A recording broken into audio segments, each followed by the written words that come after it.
কথা শুনে তিন বান্ধবী একসাথে হেসে উঠল। ঠিক তখনই ঘুরে দেখা গেল হৃদিকে। লাল শাড়ির কুচি দুহাতে সামলে পা টেনে টেনে অদ্ভুত ভঙ্গিতে হাঁটছে সে। তাকে দেখে মেয়েরা হাসতে হাসতে লুটোপুটি খেয়ে গেল। হৃদি রেগে কিছু বলতে যেতে ওরা আবার হঠাৎ করে চুপ হয়ে গেল। আনিকা দৌড়ে গিয়ে তার শাড়ি ঠিক করে দিল। হৃদি শাড়ি সামলাতে সামলাতে হাঁপিয়ে গেছে। এবার আহিয়া এগিয়ে এসে বলল, দোস্ত, তুই হিসাব পড়ছিস কেন? শাড়ির সাথে হিসাব পড়লে কেমন জানি লাগে। নীলা আর মিতু সায় দিল। আহিয়ার সাথে হৃদি গাল ফুলিয়ে উত্তর দিল, আর আমি হিজাব না পরলে কেমন জানি লাগে, অস্বস্তি হয় কেমন। আহিয়া মুচকি হেসে তার কাছে গিয়ে ফিসফিস করে বলল, হিজাব খুলে দেখ, তোকে কত সুন্দর লাগছে জানিস। শাড়ির সাথে একেবারে অপূর্ব। শুধু এই হিসাবের জন্যই খাপছাড়া লাগছে। আনিকা সায় দিয়ে যোগ করলো, একদম ঠিক বলছে আহিয়া, বিশেষ করে যখন লাল শাড়ি পরিস তখন মারাত্মক লাগিস। আহিয়া আর আনিকা দুজনে মিলে হৃদির হিজাবটা আস্তে আস্তে খুলে দিল। মুহূর্তেই কোমর ছোঁয়া চুলগুলো রেশমের মতো ঝরে পড়লো পিঠ জুড়ে। শাড়ির আঁচলটা গুছিয়ে দিয়ে আহিয়া মুগ্ধ হয়ে বলল, এখন একদম পারফেক্ট। যদি তোর ক্রাশ এখন তোকে দেখতো, নিশ্চিত হার্ট অ্যাটাক করে মাটিতে লুটিয়ে পড়তো। আনিকা চোখ টিপে হৃদিকে খোঁচা দিল। শুধু হার্ট অ্যাটাক না, হার্ট ব্লক হতো। হৃদি রেগে গজগজ করতে লাগলো। চুপ কর তোরা, একদম বাজে কথা বলবি না। আচ্ছা হয়েছে, এবার চল ক্লাসে যাই। এরপর আবার অডিটোরিয়ামে যেতে হবে। নীলার কথায় তারা সবাই এগিয়ে গেল। হৃদি এবার হঠাৎ নীলা আর আনিকার দিকে তাকিয়ে বলল, তোদেরও কিন্তু খুব সুন্দর লাগছে। নীলা গাঢ় পেঁয়াজ রঙের শাড়িতে আর আনিকা সাদা লাল পাড়ের শাড়িতে সত্যি নজর কাড়া লাগছিল। আনিকা একটু মন খারাপের ভঙ্গিতে বলল, তার সুন্দর লাগলেও বাকি, এই সৌন্দর্য দেখার জন্য তো একজন মানুষ নাই। কথায় সবাই মিলে হো হো করে হেসে উঠল। কারণ ঘুরে ফিরে এসে আনিকা সেই তার একই জায়গায় থামলো। এরপর নিজেদেরকে সামলে একসাথে তারা এগিয়ে গেল সামনের দিকে। কিন্তু ক্লাসের কাছাকাছি আসতেই তারা হঠাৎ থমকে গেল। কি হচ্ছে বুঝতে পারল না। চারিদিকে কেমন অদ্ভুত একটা চাপা গুঞ্জন। ছেলেমেয়েরা সবাই ভিড় করেছে ক্লাসরুমের সামনে, যেন কারোর জন্য অপেক্ষা করছে। হৃদিকে দেখে ভিড় সরে গেল, যাতে হৃদি সহজে এগিয়ে যেতে পারে। অবাক চোখে এসে চারিপাশে দেখে আরো বেশি বিস্মিত হলো যখন দেখলো ছেলেরা একে একে তার হাতে লাল গোলাপ ধরিয়ে দিচ্ছে। একজন, দুজন, তিনজন, এভাবে ধীরে ধীরে যেন এক অদ্ভুত খেলা শুরু হলো। হৃদি আর আনিকা, আহিয়া তো অবাক। আনিকা ফিসফিস করে বলল, দোস্ত, এটা কি হচ্ছে? তোকে তো মনে হচ্ছে কুইন বানাইছে এরা। নীলা বিস্ফোরিত চোখে তাকিয়ে বলল, মনে তো হচ্ছে পুরো কলেজই তোর ফ্যান হয়ে গেছে। হৃদি হকচকিয়ে চারিদিকে তাকিয়ে ক্লাসের দিকে এগিয়ে গেল। ক্লাসের ভিতরে ঢুকতেই এগিয়ে এলো তামিম। তার হাঁটার ভঙ্গিটাই ছিল আলাদা, রহস্যময়। দুহাত পিছনে রাখা, চোখে যেন অন্যরকম এক দৃঢ়তা। সোজা হৃদির সামনে এসে থামলো। কয়েক সেকেন্ডে কিছু না বলে শুধু তাকিয়ে রইল তার দিকে। হৃদি তা ভ্রু কুঁচকে নিচু স্বরে জিজ্ঞাসা করলো, তামিম, কি হচ্ছে এসব? তামিম একটু দ্বিধাবোধ করে, অতঃপর সাব্বিরের দিকে একবার তাকিয়ে স্পষ্ট করে বলে, রিদিতা, আমি এখন তোমায় কিছু বলতে চাই। কি? যদি তোমার আপত্তি থাকে বলো, আমি মেনে নেব। তবে একটা কথা, বন্ধুত্বটা ভাঙবে না প্লিজ। হৃদির গলা কেঁপে উঠল। মানে?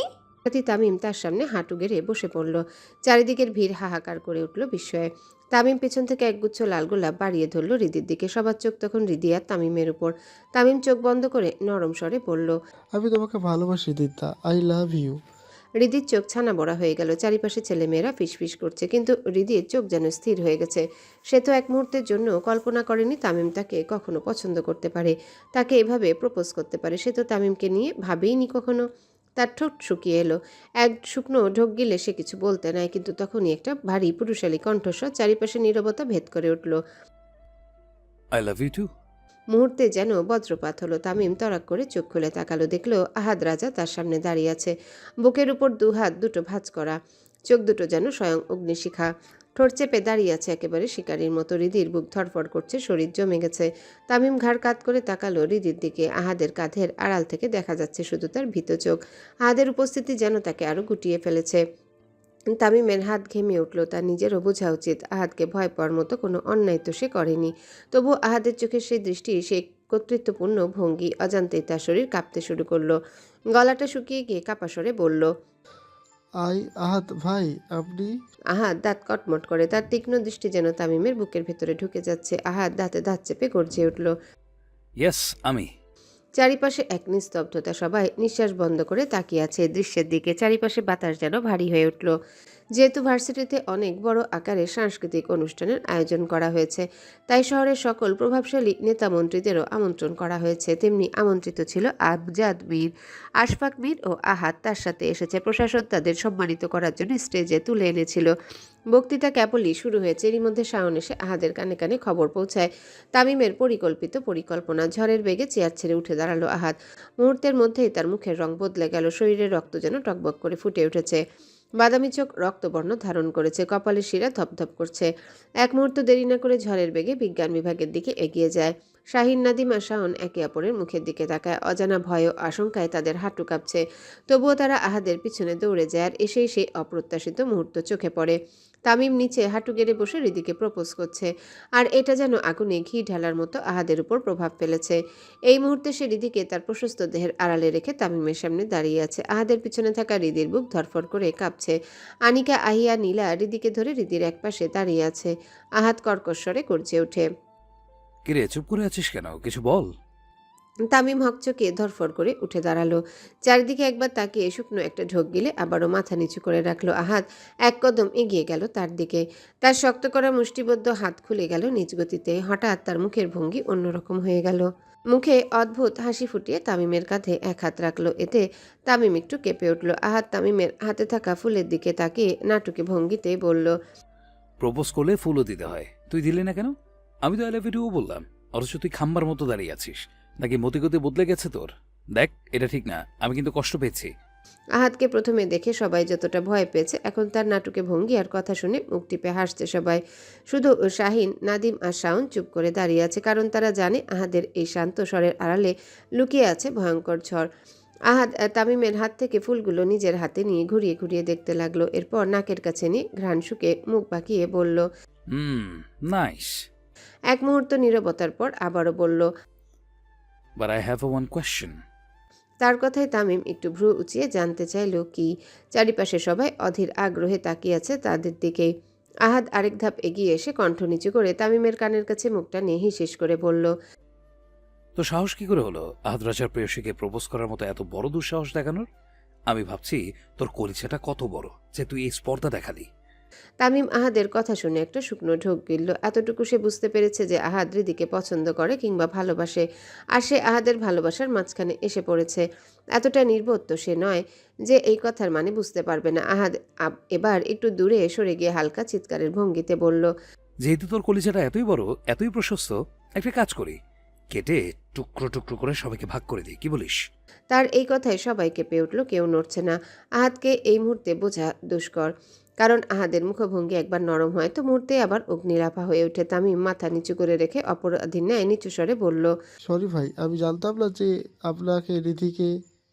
আপনি রিধিকে। Just shut up.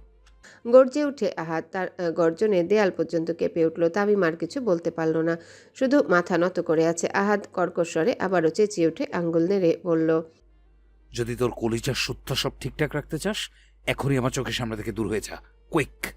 তামিম অপমান আর অসহায়ত্বের ভারে পা টেনে ঘুরে বেরিয়ে যেতে নেয়। তবে হৃদির পাশে এসে তার পা থেমে যায়। তার বুকটা কেমন চিনচিন করে ব্যথা করছে। সে তো সত্যি সত্যি হৃদিকে ভালোবাসে, অথচ আহাদের ক্ষমতার কাছে সে হেরে গেছে। নিজের ভালোবাসার কথাটা জানাতে সে এখন অপমানিত হয়ে ফিরে যেতে হচ্ছে। তার থেকে তো ভালো ছিল নিজের ভালোবাসা প্রকাশ না করা। নিজের উপর খুব রাগ হচ্ছে, কেন যে সাব্বিরের কথা শুনতে গেল। এখন কি হৃদি তার সাথে বন্ধুত্ব শেষ করে দিবে, নাকি না অন্য কোনো প্রশ্ন আসে না। কারণ হৃদি এখন আহাদ রাজার জীবনের এক গুরুত্বপূর্ণ অংশ, সেখানে অন্য কোনো প্রশ্ন থাকাটাও তার জন্য বিলাসিতা। সে শেষবারের মতো চোখ তুলে তাকায় হৃদির দিকে, কিন্তু হৃদি চোখ নামিয়ে রেখেছে, একবারও তার দিকে ফিরে তাকালো না। হয়তো এটাই হওয়ার ছিল। সে একটা ব্যথাতুর দীর্ঘ নিঃশ্বাস ফেলে দ্রুত বাইরে বেরিয়ে যায়, বুকে এক চাপা যন্ত্রণা নিয়ে। আহাদ এবার ধীরে ধীরে ঘুরে তাকালো শাহিনদের দিকে। চোখে কেমন কঠোরতা, মুখ শক্ত কাঠের মতো হয়ে আছে। বাহাতের উল্টো পিঠ দ্বারা নাকটা ঘষে নিয়ে গর্জে উঠল, শাহিন, নাদিম, 2 মিনিট। 2 মিনিটের মধ্যে আমি ক্লাসরুম ফাঁকা চাই, রাইট নাও। তার হুকুমের সাথে সাথে নাদিম, শাহিন, শাওন নড়ে চড়ে ওঠে। সবাই হুড়মুড় করে বেরিয়ে গেল। 2 মিনিটের মাথায় পুরো ক্লাসরুম ফাঁকা হয়ে গেল। শুধু আহিয়া, আনিকা, নীলা আর হৃদি দরজার কাছাকাছি দাঁড়িয়ে আছে গুটিসুটি মেরে। আহাদ সেদিকে একবার তাকিয়ে হুঙ্কার ছাড়ে, তোরা দাঁড়িয়ে আছিস কেন? আহিয়া কেঁপে ওঠে, রিদি তার হাত শক্ত করে ধরে, এরপর চারজনে বেরিয়ে যেতে উদ্যত হয়। তখনই রিদি এক হ্যাঁচকা টানে থেমে যায়, সাথে আহিয়াও। তাকিয়ে দেখে আহাদ রিদির ডান হাত শক্ত করে ধরে রেখেছে। রিদির দিকে জ্বলন্ত দৃষ্টি ছুড়ে দিয়ে বলে, তোমাকে যেতে বলিনি। আহিয়ার দিকে তাকাতেই দেখলো আহিয়া চোখ বড় বড় করে অবাক হয়ে তার দিকে তাকিয়ে আছে। আহাদ কোনো পরোয়া করল না, বরং বিরক্ত হয়ে ঝাঁঝালো কণ্ঠে বলল। ওর হাত ছাড় আহি। আহিয়াও এতটা নির্বোধ না যে তার সিংহের মতো ভাইয়ের হাতে বান্ধবীকে রেখে যাবে। আহিয়া রিদির হাত টেনে বলল, কেন? কারণ আমি বলেছি। সেটাই তো, তুমি কেন বলেছো? আহি, থাপ্পড়ায় তোর চেহারা নকশা পাল্টাই দিব। তোর এত বড় সাহস, তুই আমাকে প্রশ্ন করছিস? আহিয়া এবার ভয়ে রিদির হাত ছেড়ে দিল। রিদির অন্য হাত তখনও আহাদের মুঠোয় বন্দি। আনিকা তো সবকিছুই জানে, তাই সে আহিয়াকে সামলে নিয়ে বাইরে বেরিয়ে আসে। তখনই তাদের মুখের উপর ঠাস করে ক্লাসরুমের দরজাটা বন্ধ হয়ে যায়। সেই শব্দ প্রতিধ্বনিত হয় পুরো করিডোর জুড়ে। ভিতরে কি হচ্ছে তারা জানে না, কেমন আনচান আনচান করছে তাদের মন। কৌতূহল চাপতে না পেরে আনিকা আর আহিয়া দরজায় কান পাতার পরিকল্পনা করে, তবে তাদের সামনে গার্ডরা এসে বাধাগ্রস্ত হয়ে দাঁড়ায়। তাদেরকে দেখে শাহিন এগিয়ে এসে আনিকাকে বলে, অন্যের পার্সোনাল মুহূর্তে আড়ি পাততে নেই, এতটুকু নলেজ অন্তত থাকা উচিত। এভাবে কান পাতা ঠিক না, সরে যান এখান থেকে। আনিকা শাহিনের উপর খেকিয়ে ওঠে। আমরা রিদিকে না নিয়ে কোথাও যাব না, আর আমাদের যা ইচ্ছা আমরা তাই করব, তাতে আপনার কি? দেখুন মিস, ভালোই ভালোই গেলে ভালো, আর না গেলে আরও ভালো। মানে কি করবেন আপনি? আহিয়া নীলা একে অপরের দিকে তাকালো। শাহিন একবার নাদিমের দিকে তাকিয়ে হালকা একটা হাসি দিল। এরপর এক কদম এগিয়ে এসে আনিকার দিকে একটু ঝুঁকে বলল, আমি শুধু আমার দায়িত্ব পালন করব, তার জন্য যা যা করতে হয় সেটাই করব, বাকিটা আপনি বোঝেন। আনিকার বেশি কিছু বলল না, শুধু বিরক্তিতে কপাল গুছিয়ে নিল। অতঃপর বাধ্য হয়ে তারা সেখান থেকে বেরিয়ে চলে গেল। আহাদ চোখ বন্ধ করে মাথা তুলে এক গভীর দীর্ঘশ্বাস ফেলল। বুকের ভিতর জমে থাকা অগ্নিলাভা ক্রোধটাকে দমিয়ে রাখতে চেষ্টা করছে, অথচ তার চোখে দৃষ্টি বলছে অন্য কথা। ধীরে ধীরে সে রিদির হাত ছেড়ে দিয়ে এক কদম পিছিয়ে দাঁড়ালো। এক হাত বুকে ভাঁজ করে, অন্য হাত চিবুকে ঠেকিয়ে দু আঙ্গুল দিয়ে স্লাইস করতে করতে মনোযোগ দিল তার সামনে দাঁড়িয়ে থাকা প্রেয়সীর দিকে। তার গাঢ় বাদামি ঘন পাপড়িযুক্ত সেই চোখের ধারালো দৃষ্টির সাথে দৃষ্টি মিলল রিদির ভীত চোখের। আহাদের সেই দৃষ্টি এতটাই তীক্ষ্ণ ছিল যে রিদি বেশিক্ষণ তাকিয়ে থাকতে পারল না। দ্রুত দৃষ্টি নামিয়ে নিল নিচের দিকে। আহাদ এই প্রথমবার সরাসরি খুব কাছে থেকে তার প্রেয়সীকে শাড়ি পরিহিত অবস্থায় দেখছে, তাও আবার সেই লাল শাড়ি। অথচ এই লাল শাড়ি পরা প্রেয়সীর একটা ছবি তার জীবনটাকে এলোমেলো করে রেখেছে, আর আজ সেই একই দৃশ্য তার চোখের সামনে জীবন্ত হয়ে দাঁড়িয়ে আছে। সে বুঝে গেল তার এলোমেলো জীবনটা আজ আবার ধ্বংসস্তূপে পরিণত হবে। নিজেকে কি করে সামলাতে হবে বুঝতে পারল না। পা থেকে মাথা পর্যন্ত গভীর দৃষ্টিতে পরখ করতে লাগলো রিদিকে। মনে হলো যেন তার সামনে কোনো হুড়পড়ি দাঁড়িয়ে আছে, অথচ সেই পরি তার কাছে নিষিদ্ধ, যাকে স্পর্শ করা বারণ। বুকের ভেতরে হঠাৎ করে অকারণে এক তীব্র যন্ত্রণা অনুভব করলো। রিদি না তাকিয়েও বুঝতে পারলো আহাদের দৃষ্টি তার উপর গেঁথে আছে। তার বুকের ভেতর কেমন একটা অস্বস্তি হলো, তাই সেই শাড়ির আঁচলটা তুলে নিয়ে মাথায় টেনে দিল। মাথায় লাল শাড়ির আঁচল পড়তেই তার গালের আভা লাল হয়ে গেল। এতে আরও মোহনীয় হয়ে উঠল তার রূপ। আহাদ সেদিকে তাকিয়ে একটু তৃষ্ণার্ত ঢোক গেলে দু কদম পিছিয়ে গেল।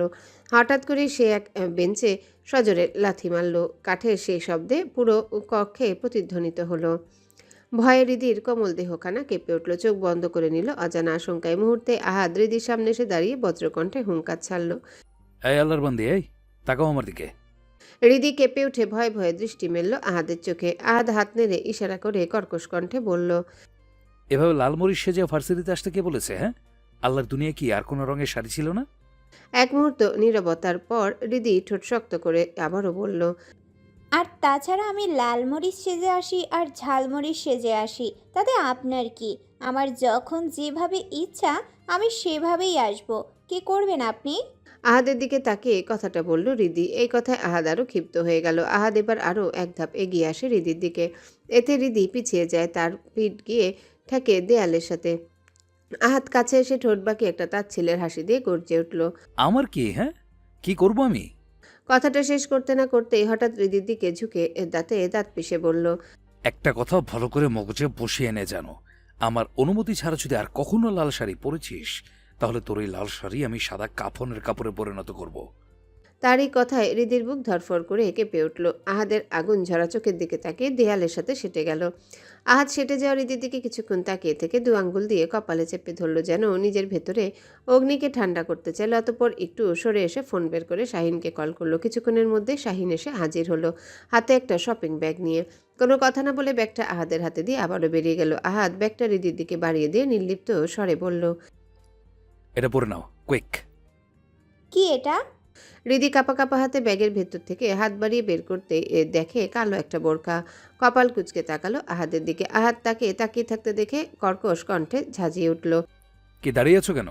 আমি কি বলেছি শুনতে পাওনি? নাকি অন্য ব্যবস্থা করতে হবে? হৃদি দুটো নজর সরিয়ে নেয়। এরপর চুলগুলো ক্লিপ দিয়ে আটকে নিয়ে শাড়ির আঁচল কোমরে পেঁচিয়ে নেয়। বোরখা হাতে নিয়ে দ্রুত বোরখা পরে নিল। এরপর মাথায় হিজাবটাকেও ভালো করে পেঁচিয়ে নেয়। আহাদ তার দিকে তাকিয়ে থেকে ঠান্ডা স্বরে বলল, এবার ঠিক আছে। হৃদির ঠোঁটজোড়া অভিমানে ফুলে গেছে। কত কষ্ট করে সে শাড়ির সামনে এ পর্যন্ত এসেছে, কত কষ্টে সাজুগুজু করেছে, আর এখন কিনা কালো বোরখা পরে থাকতে হবে তাকে। তার চোখজোড়া ছলছল করছে। সে মনে মনে স্থির করলো আর এক মুহূর্ত সে এখানে থাকবে না, এখনই বাড়ি ফিরে যাবে। দরজার দিকে পা বাড়াতে পেছন থেকে আহাদ প্রশ্ন করে, কোথায় যাচ্ছ? তার গলা কাঁপছে, স্পষ্ট বোঝা গেল অভিমান জমেছে তার মনে। তবে আহাদেরও কিছু করার নেই। এভাবে লাল শাড়ি পরে তার প্রেয়সী তার সামনে ঘুরে বেড়ালে বড় কোনো অঘটন ঘটে যেতে পারে, তাই তো এসব করতে বাধ্য হয়েছে সে। আহাদ গভীর দৃষ্টিতে তাকিয়ে রইল কিছুক্ষণ, এরপর নরম স্বরে বলল, ঠিক আছে যাও, শাহিন তোমাকে পৌঁছে দিয়ে আসবে। আমি যেতে পারবো না, এখানে থাকাটা আমার জরুরি। কাউকেই যেতে হবে না, আমি একাই চলে যেতে পারবো। আহাদ এবার কণ্ঠ দৃঢ় করল, দাঁত পিষে বলল, আমি যখন বলেছি শাহিন সাথে যাবে, তার মানে যাবে। আন্ডারস্ট্যান্ড? যদি বুঝতে পারলো আর উপেক্ষা করেও কোনো লাভ নেই, তাই শুধু মাথা নাড়ালো। আহাদ সেদিকে তাকিয়ে হালকা হেসে বলল, গুড। এই বলে সে শাহিনকে আবারও কল করলো। কয়েক মিনিটের মধ্যেই শাহিন এসে হৃদিকে নিয়ে বেরিয়ে গেল। দরজার বাইরে হারিয়ে যাওয়া প্রেয়সীর পিছনে কিছুক্ষণ তাকিয়ে রইল আহাদ। বুকের উপর হাত রেখে একটা স্বস্তির নিঃশ্বাস ফেলল, যেন একটা ভয়াবহ অঘটন এড়াতে পেরেছে। অতঃপর গম্ভীর মুখে আবার স্টেজের দিকে এগিয়ে গেল। হৃদি একরাশ রাগ, অভিমান আর অস্বস্তি বুকে নিয়ে বাসায় ফিরে আসে। নিজের উপরই তার এখন রাগ হচ্ছে। মনে মনে ভাবলো তার যাওয়াই উচিত হয়নি। নিজেকে এখন দোষারোপ করছে সে। আসার আগে আনিকা আহিয়াদের সাথেও দেখা করেনি। আর তাছাড়া লাল শাড়ি পরলে আহাদের সমস্যা কোথায় বুঝতে পারলো না। একদিকে নিজের উপর অভিমান, অন্যদিকে অকারণ রাগ, আর হাজারো প্রশ্ন নিয়ে দরজার সামনে এসে দাঁড়ায়। দরজার সামনে দাঁড়িয়ে একাধারে কলিং বেল চেপে যাচ্ছে, যেন সব রাগ ক্ষোভ সব কলিং বেলের উপর ছাড়ছে। ভেতর থেকে ঈশানীর চেঁচানো কণ্ঠ ভেসে এলো, এই কে বেল বাজাইতেছে এ ভাবি? বলতে বলতেই দরজাটা খুলে দিল। কিন্তু দরজা খুলে ঈশানী থমকে দাঁড়ালো, চোখ কপালে উঠল বিস্ময়ে। কারণ যে রিদিকে সে সাজিয়ে গুজিয়ে লাল শাড়ি পরে পাঠিয়েছিল, সে রিদি এখন কালো বোরখা পরে তার সামনে দাঁড়িয়ে আছে সম্পূর্ণ অন্যরকম এক রূপে। মুখ গোমরা, ঠোঁট ফুলিয়ে রেখেছে, গাল দুটো লালচে হয়ে আছে। কপাল কুঁচকে ঈশানী জিজ্ঞাসা করলো, কি রে, কি হইছে তোর? তুই না শাড়ি পরে গেছিলি, তাহলে এভাবে কি হইছে? হ্যাঁ, রিদি তীক্ষ্ণ দৃষ্টিতে তাকিয়ে বিরক্ত গলায় বলল, ঘোড়ার ডিম। বলেই ধপধপ শব্দ তুলে ভেতরে ঢুকে জুতাগুলো খুলে এমনভাবে ছুঁড়ে ফেললো যেন জুতাও অপরাধী। হিজাব খুলতে খুলতে আচমকায় থেমে যায়। চোখ বড় বড় করে তাকিয়ে দেখলো ড্রয়িং রুমে সোফায় বসে আছেন তার বাবা। চিরচেনা সেই মুখ, ঠোঁটে পরিচিত উষ্ণ হাসি। হৃদির বুক কেঁপে উঠল, অস্ফুট স্বরে বের হয়ে এলো, আব্বু। তার বাবা হালকা হেসে মৃদু স্বরে বলল, আসসালামু আলাইকুম আম্মাজান, কি হয়েছে আপনার? এত রাগ কিসের? ওয়ালাইকুম আসসালাম। তুমি কখন আসলা? তারেক রায়ান হালকা হাসলেন। হৃদি তার চোখের কোণ ছলছল করছে, আবেগে গলা ভারী হয়ে গেছে। বাবাকে এতদিন পর হঠাৎ সামনে দেখে ভিতরে সব বাঁধ ভেঙে গেল। চোখের পানি টপটপ করে গড়িয়ে পড়ল গাল বেয়ে। তারেক রায়ান উঠে এসে মেয়েকে বুকের মধ্যে টেনে নিলেন। কপালে আলতো চুমুখে নরম গলায় বললেন, আহা, কান্না করছো কেন মা? হৃদি ফুপিয়ে কেঁদে উঠল, কিন্তু কান্নার কারণটা আজকের ঘটনা নাকি তার বাবা নিজেও বুঝতে পারল না। তার গলা বাষ্পে ভরে গেছে, ঠিকমতো কথা বের হয় না। অবশেষে কাপা কণ্ঠে বলে উঠল, এতদিন পরে মনে পড়লো তোমার আমাদের কথা। আমাকে নিতেও আসলে না, দেখতে আসলে না, এখন হঠাৎ কি মনে করে আসলা? তারেক রায়ান মেয়ের মাথায় হাত বুলিয়ে দিলেন, চোখে একরাশ মায়া। ঈশানী সোফায় বসে সেদিকে তাকিয়ে তাচ্ছিল্য মেশানো গলায় বলে উঠল, তোর এসব ভণ্ডামির কথাবার্তা বাদ দে। আব্বু তো সেদিনও বলেছিল তোকে নিয়ে আসবে। আব্বু তো সেদিনও বলেছিল তোকে নিতে আসবে, তুই নিজেই না বলি এখন যাবি না। সামনে ইনকোর্স আছে, এখন আবার উল্টাপাল্টা বলতেছিস কেন? হৃদি রাগে চোখ বড় বড় করে তাকালো বোনের দিকে, কিন্তু কিছু বুঝলো না। তারেক রায়ান মৃদু হাসলেন, যেন দুই মেয়ের টানা পোড়ানে ক্লান্ত হয়ে পড়েছেন। দৃঢ়স্বরে বললেন, আচ্ছা ঠিক আছে, আমি তো এসেছি তোমাদের নিতে। এখন এসব নিয়ে ঝগড়াঝাটির কোনো দরকার নেই। তিনি এবার হৃদির দিকে তাকালেন, ভ্রু কুচকে জিজ্ঞাসা করলেন, তোমার বুবু বলেছিল তোমাদের ভার্সিটিতে নাকি অনুষ্ঠান আছে, তাহলে এত তাড়াতাড়ি চলে এলে যে? হৃদি চোখ নামিয়ে ঠোঁট কামড়ে বলল, এমনি ভালো লাগছিল না। আচ্ছা ঠিক আছে, যাও ফ্রেশ হয়ে নাও। ঈশানী ভ্রু কুচকে গভীর দৃষ্টিতে বোনের দিকে তাকালো। সে ভালো করেই বুঝতে পারছে কিছু একটা ঘটেছে, কিন্তু বাবার সামনে কিছুই বলল না, কারণ তাহলে আবার বাবার প্রশ্নের মুখে পড়তে হবে হৃদিকে। হৃদি এক ঝলক ঈশানীর দিকে তাকিয়ে মাথা নিচু করে নিজের রুমে চলে গেল। বোরকা হিজাব খুলতে খুলতে ফুসফুস করে বলল, উফ, এই আহাত রাজা আমার জীবনটা কইরা দিছে ভাজা ভাজা। একটু কিছু হইলেই দেয় সাজা, তার হাত থেকে কেউ আমারে বাঁচা। এ বলতে বলতে বোরখা হিজাব খুলে ছুঁড়ে মারল আলনায়। এরপর ধপাস করে বিছানায় বুঁদ হয়ে পড়ে মুখটা বালিশে গুজে দিল। বুক ফেটে কান্না বেরিয়ে এলো, চাপা কান্না হলেও এত গভীর যে তার ভিতরে সব অভিমান, কষ্ট আর রাগ যেন বেরিয়ে আসতে চাইছে। তার বুকের ব্যথা কিছুতেই হালকা হলো না, যেন আহাদ নামের এক ঝড় তার সমস্ত শান্তি কেড়ে নিয়েছে আর তাকে ফেলে রেখেছে এক অস্থির আধারে। অথচ সে ঝড় তার জীবনে সে নিজেই নিয়ে এসেছে। পাশের মসজিদে মাগরিবের নামাজ শেষ করে মসজিদের সামনে কিছুক্ষণ দাঁড়িয়ে রইলেন তারেক রায়ান। হাওয়ায় আজ এক ধরনের শীতলতা, তবুও তার বুকের ভেতরে জমাট বাঁধা অস্বস্তি। ধীর পায়ে রাস্তা পেরিয়ে একটা রিকশায় উঠলেন তিনি। কিছু সময় পর রিকশা মীর হাউসের সামনে এসে থামলো। বিশাল লোহার গেট, ওপরে খোদাই করে অক্ষরে লেখা মীর হাউস। রিকশা থেকে নামতে গার্ডরা দ্রুত এগিয়ে এলো। নিজের পরিচয় দিতে এক গার্ড ভেতরে ফোন করে খবর নিয়ে মুহূর্তে গেট খুলে দিল। ভদ্রভাবে তাকে ভেতরে প্রবেশ করতে বললেন একজন গার্ড। এক ভিন্ন পরিবেশে ঢুকে গেলেন তারেক রায়ান। হলঘরে দাঁড়িয়ে চারিদিকে একবার চোখ বুলিয়ে নিলেন তিনি। মীর হাউসের প্রতিটা কোণা আভিজাত্যের মোড়কে ছায়া। গার্ড তাকে ভেতরে নিয়ে গিয়ে ড্রয়িং রুমের এক পাশে সোফায় বসতে ইঙ্গিত করে বিনয়ের সঙ্গে বিদায় নিয়ে চলে গেল। ঘর প্রায় নির্জন, কেবল দুজন পরিচারিকা নীরবে কাজ করছিল। ঠিক সেই সময় পাশের ঘর থেকে পরিপাটি শাড়ি পরে বেরিয়ে এলেন আফরোজা শেখ। তার দৃষ্টি দৃঢ় অথচ ভদ্রতার আবরণে মোড়া। তাকে দেখে তারেক রায়ান উঠে দাঁড়ালেন, মাথা নিচু করে সালাম দিলেন। আসসালামু আলাইকুম। আফরোজা শেখও সৌজন্য সহকারে উত্তর দিলেন। ওয়ালাইকুম আসসালাম। আরে বসুন না, দাঁড়িয়ে পড়লেন কেন? তারেক রায়ান পুনরায় নির্দিষ্ট আসনে বসে পড়লেন। এমন সময় পরিচারিকা ঋতু নাস্তার ট্রলি এনে রেখে গেল, কিন্তু তারেক রায়ান কেবল বিনয়ের সঙ্গে মাথা ঝুঁকিয়ে বসে রইলেন, চোখ প্রায় নিচের দিকে নিবদ্ধ। সামনে বসা ভদ্রমহিলার প্রতি তার অগাধ শ্রদ্ধা, তাই চোখ তুলতে সংকোচ হচ্ছিল। আফরোজা শেখ তা লক্ষ্য করলেন। তার দৃষ্টি একবারের জন্য এগিয়েছিল তারেক রায়ানের মুখে। হৃদিতার সঙ্গে তার বাবা চেহারার মিল খুঁজে পেলেন না, কেবল ঠোঁট ছাড়া।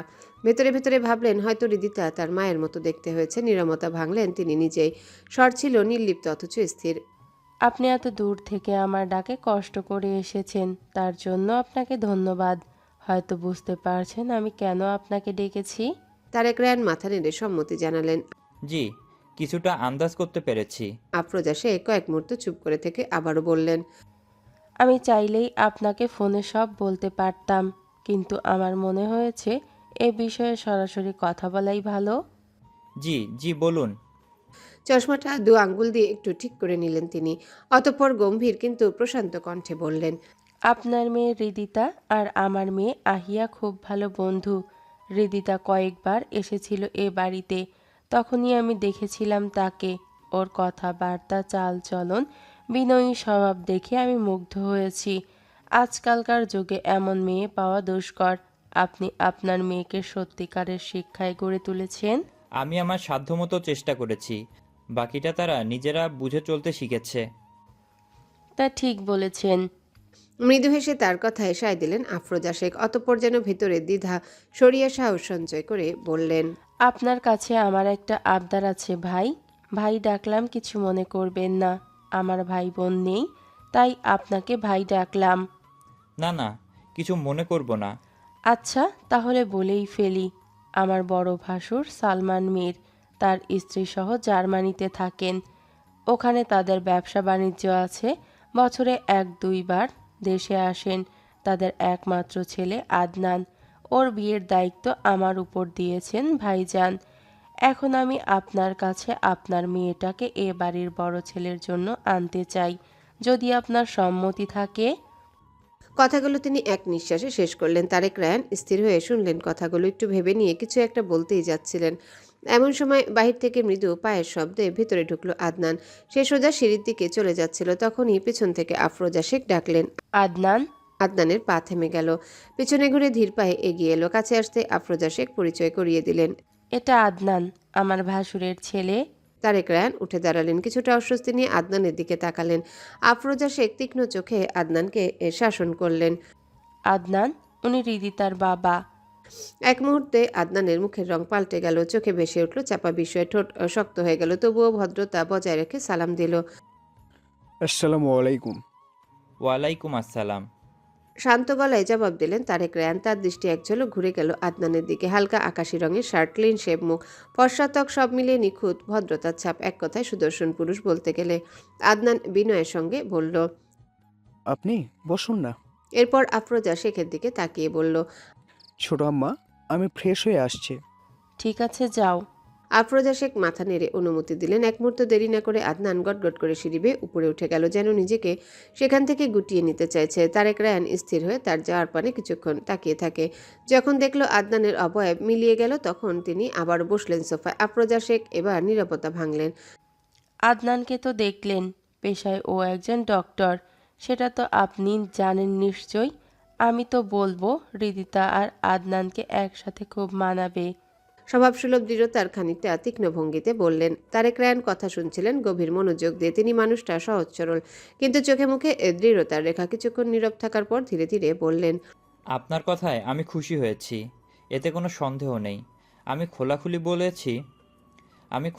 বলছি, আমার মেয়েকে এত সম্মান আর মূল্যবান ভেবে আপনি আপনার পরিবারে যোগ করতে চাইছেন, সেটা আমার জন্য গর্বের। তবে আমি মিথ্যে আশ্বাস দিতে চাই না। আমার মেয়ে এই বিশাল বাড়িতে এই অঢেল ঐশ্বর্যের মধ্যে এসে মানিয়ে নিতে পারবে বলে মনে হয় না।